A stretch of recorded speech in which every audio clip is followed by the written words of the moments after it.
hanya mengingatkan Rocky, mengkritik, tidak harus mencaci maki. Kan presiden itu peminta-minta suara. Waktu pemilu dia kampanye itu akan bikin ini kan pilih saya, pilih saya. Jadi posisi moral saya sebagai warga negara lebih tinggi dari dia. Jadi posisi moral saya sebagai warga negara lebih tinggi dari dia. Hampir 10 tahun, menurut Anda, memangnya kebijakan Jokowi tidak ada yang baik? Kalau ada udah saya ucapkan. Jadi tidak ada selama ini? Kalau ada pasti saya puji itu.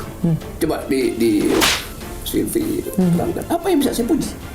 Oke, atas semua kekurangan-kekurangan itu Anda menilai seorang presiden, pejabat publik itu pantas dicaci maki dengan kata-kata yang kasar? Tidak pantas. Tidak pantas. Artinya biarkan dia lakukan kejahatan terus-menerus. Tunggu, tidak pantas tapi Anda kan sudah melakukan Karena itu saya balik kalimatnya. Kalau tidak pantas artinya dia boleh melakukan kejahatan tanpa verifikasi publik. Kan caci maki itu verifikasi terhadap kebijakannya. Jadi Anda sedang memverifikasi Ya kebijakan. jelas, karena saya verifikasi buruk malah saya caci maki kan.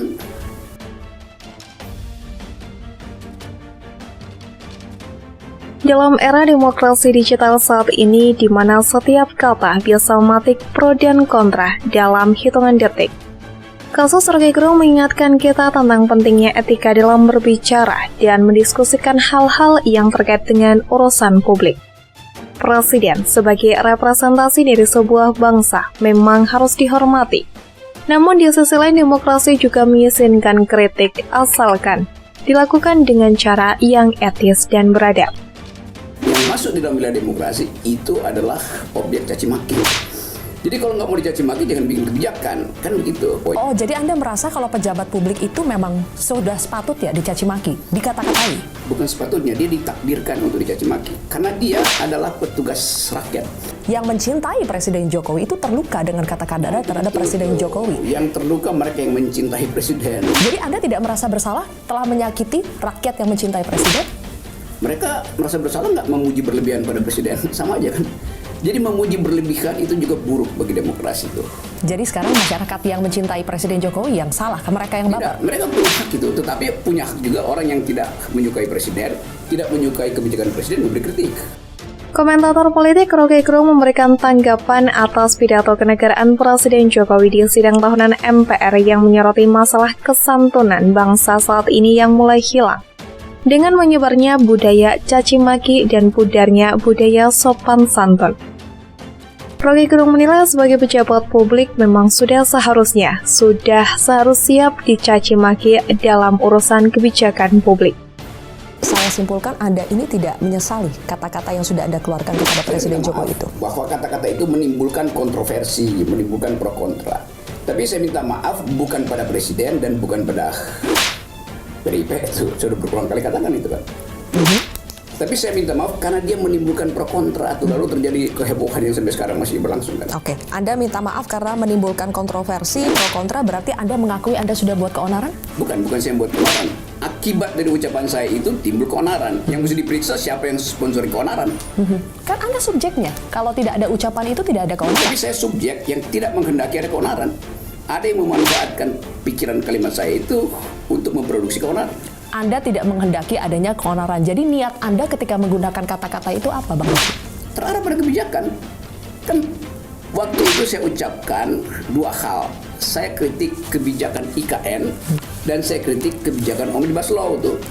Lalu orang bilang, kenapa Anda pakai kasar? Kenapa saya nggak boleh pakai kata kasar? Untuk produk yang betul-betul buruk.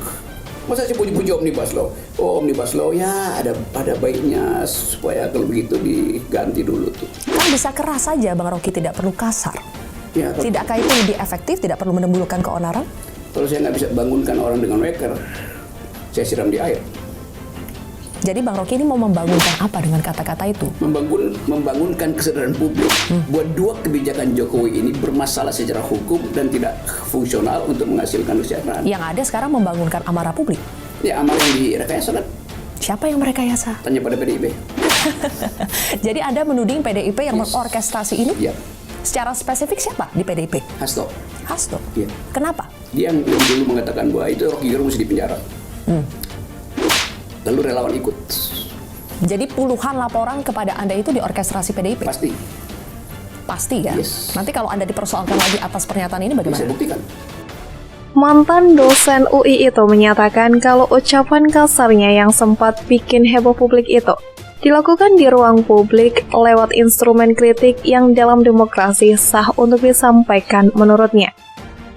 Kekerasan saya ucapkan di ruang publik yang dijaga oleh peralatan demokrasi. Jangan salahkan demokrasi, salahkan kebijakan yang memungkinkan dikritik di dalam sistem demokrasi itu, kata Rocky di sitat dari Top Review.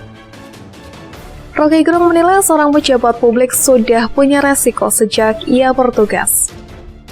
Ada satu yang diabaikan Pak Presiden, kebijakan yang masuk di dalam wilayah demokrasi itu adalah objek caci maki. Jadi, kalau nggak mau dicaci maki, ya jangan bikin kebijakan. Dia ditakdirkan untuk caci maki karena dia adalah petugas rakyat, terangnya. Rocky juga mengaku sebagai rakyat ia mempunyai posisi moral lebih tinggi sekalipun dengan Presiden. Kita gaji Pak Presiden, posisi moral saya sebagai warga negara lebih tinggi dari dia. Presiden itu peminta-minta suara waktu pemilu. Dia kampanye mau bikin ini itu, ayo pilih saya, karena itu dia harus menerima konsekuensi ketika dia jadi pejabat publik. Dia harus rela dicaci maki, tapi bukan caci maki personal, tapi caci maki pada dia yang menduduki posisi publik, tegasnya. Sebelumnya, Presiden Joko Widodo memang mengaku tidak masalah jika ia mendapatkan beragam kritikan dari masyarakat. Ia mengaku tahu kalau ada yang menyebut ia adalah orang yang pelongo-pelongo, Fir'aun, hingga terakhir disebut tolol. Saya tahu ada yang mengatakan saya ini bodoh, pelongo-pelongo, tidak tahu apa-apa, Fir'aun, tolol. Ya, tidak apa-apa, sebagai pribadi saya menerima saja. Tapi yang membuat saya sedih, budaya santun, budi pekerti luhur bangsa ini kok kelihatannya mulai hilang. Kebebasan dan demokrasi digunakan untuk melampiaskan kedengkian dan fitnah. Polusi di wilayah budaya ini sangat melukai keluhuran budi pekerti bangsa Indonesia, kata Presiden Jokowi dalam pidato kenegaraannya di sidang tahunan MPR di Kompleks Parlemen Rabu 16 Agustus 2023. Meski secara pribadi menerima hinaan tersebut, Presiden mengaku ada hal lain yang membuatnya sedih.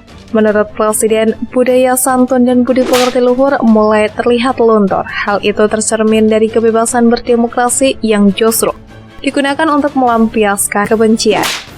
Ia menambahkan posisi Presiden itu tidak senyaman yang dipersepsikan oleh masyarakat, sebab ada tanggung jawab besar yang harus diemban. Banyak permasalahan rakyat yang harus diselesaikan, mulai dari masalah rakyat pinggiran sampai kemarahan. Ejekan, makian, dan fitnah mudah disampaikan dengan media sosial. Rocky Gerung yang katanya seorang akademisi yang dikenal dengan pandangan-pandangannya yang kritis, kali ini terjatuh dalam perangkap kata-katanya sendiri, meskipun maksudnya mungkin adalah memberikan kritik. Namun pemilihan kata-katanya telah melampaui batas. Dalam kasus Rocky Gerung, apakah seharusnya masyarakat Indonesia menilai kata-katanya berdasarkan etika berbicara atau konteks budaya di mana dia berbicara?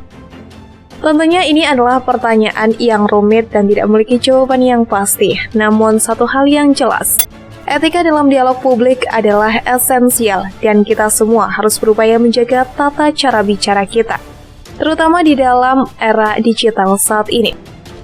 Dalam era informasi, di mana kata-kata dapat dengan mudah disebarluaskan dan ditafsirkan dengan berbagai cara, penting bagi setiap individu, khususnya mereka yang memiliki pengaruh publik untuk berbicara dengan hati-hati dan memastikan bahwa pesan mereka disampaikan dengan jelas dan etis. Ini bukan berarti menghalangi kebebasan berbicara, tetapi lebih kepada bagaimana kita menggunakan kebebasan itu dengan bijak dan bertanggung jawab tentunya. Bukan hanya menyuruh pemerintah untuk membuat kebijakan yang bijak. Sebagai penutup, kasus Rocky Gerung adalah pelajaran bagi kita dalam dialog publik. Kritik adalah bagian dari demokrasi, tetapi cara kita menyampaikannya adalah yang membuat perbedaan. Mari berupaya menciptakan ruang publik yang lebih sehat, di mana diskusi dapat dilakukan dengan hormat dan saling pengertian.